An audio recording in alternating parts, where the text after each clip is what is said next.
to look beyond the day's news, to be alone. As our shelves emptied out, we feared losing ourselves. Here's what happened instead. Sales of printed books rebounded in the decade that followed, rising as steadily as electronic book sales leveled off. In the United States, 2011 was the first year in which more e-books were sold than hardcovers. By 2016, though, hardbacks were outstripping e-books once again. And since most of the books we read weren't bought yesterday, it may even be more telling that in that same year, twice as many Americans read glued or sewn wood pulp than read an electronic book. As I upload this manuscript late in 2018, new industry reports inform me that print sales have increased in the United States for each of the past 4 years. Last year, sales revenue from hardbacks and paperbacks outstripped revenue from ebooks by more than $300 million. Also, late in 2018, the Association of American Publishers reported revenue from hardcover sales up around 3.5%, with revenue from digital books down nearly as much. And in December 2018 as well, gift givers found best-selling titles ranging from a Richard Powers novel to a Frederick Douglass biography on back order. One culprit turned out to be that most old-fashioned of crises, a paper shortage. It's true that bookstore sales and revenues have declined in the past decade. But the fact that the dip began right after the 2008 recession suggests that the culprit is financial, not technological.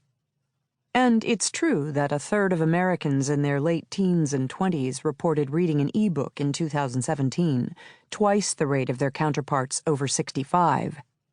But the youngest Americans believe, at least, that printed books won't die off when their grandparents do. While in 2012, 60% of 6 to 17-year-olds surveyed had predicted they would always prefer print to e-books, by 2016, that number had climbed, a modest but significant 5%. Old media isn't just the province of the old. More fundamentally, the pages that follow will try to persuade you that the digital age printed book isn't really an old medium at all. Rather, it's a format being reinvented by book lovers before our eyes.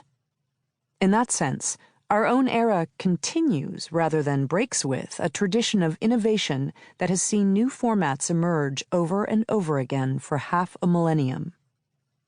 Like book owning, book borrowing doesn't just appeal to my middle-aged peers. In 2016, the Pew Trust found that adults under 35 were likelier than their elders to use a library. One explanation is that parents of young children remain the most frequent visitors, but another is that libraries themselves were changing. Long providers of tax advice and public bathrooms, imaginative librarians now lent out interview suits and fondue sets. As journalist Susan Orlean points out, libraries found themselves stretched in ever more directions to provide voter registration and literacy programs and story times and speaker series and homeless outreach and business services and computer access and movie rentals and e-book loans and a nice gift shop. Also, books. Librarians lobbied for public access to research findings. They taught patrons to assess the legitimacy of new sources. They offered floor space to patrons unhoused by hurricanes.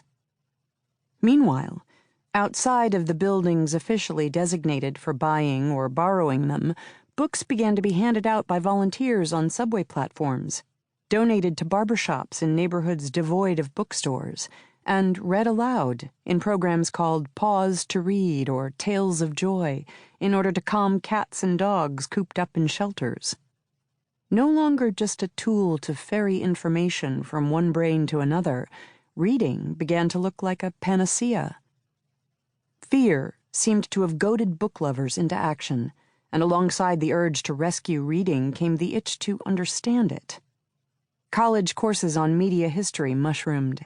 National health institutes funded randomized trials to test whether reading raises serotonin levels, lowers body mass indexes, or combats insomnia and Alzheimer's.